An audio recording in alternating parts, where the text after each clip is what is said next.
The Genius is ultra reliable because it has so few moving parts. How's this? No wear and tear and no corrosion from any kind of oil lubrication inside. Literally requires no lubrication.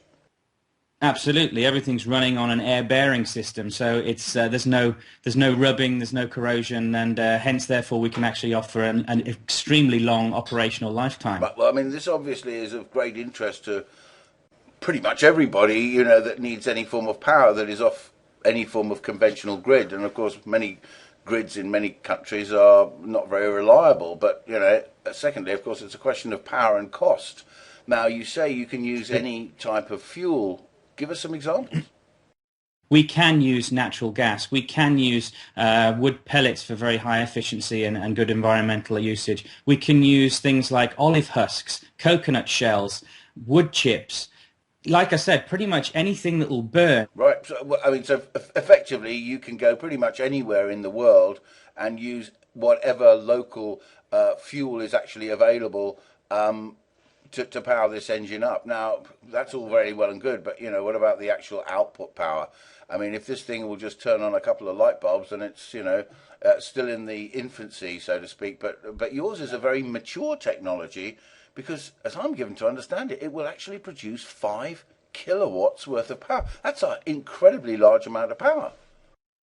Well, let me put it this way. It'll do that continuously. What it actually is a 10 kilowatt engine. So when we're looking at peak powers of morning and evenings, when we're getting up and having our breakfast and putting on the hair dryers and everything else, and the similar in the evening when we're coming home from work, we have that peak power in the household.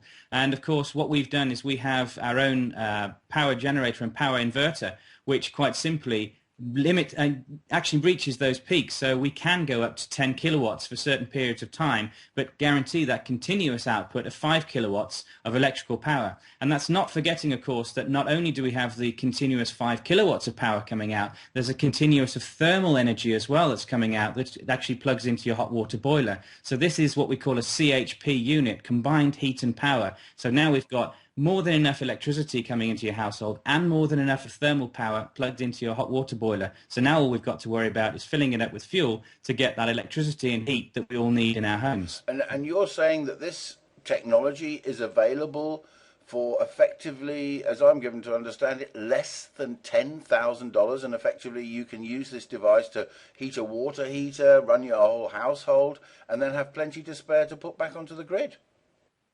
Absolutely, absolutely.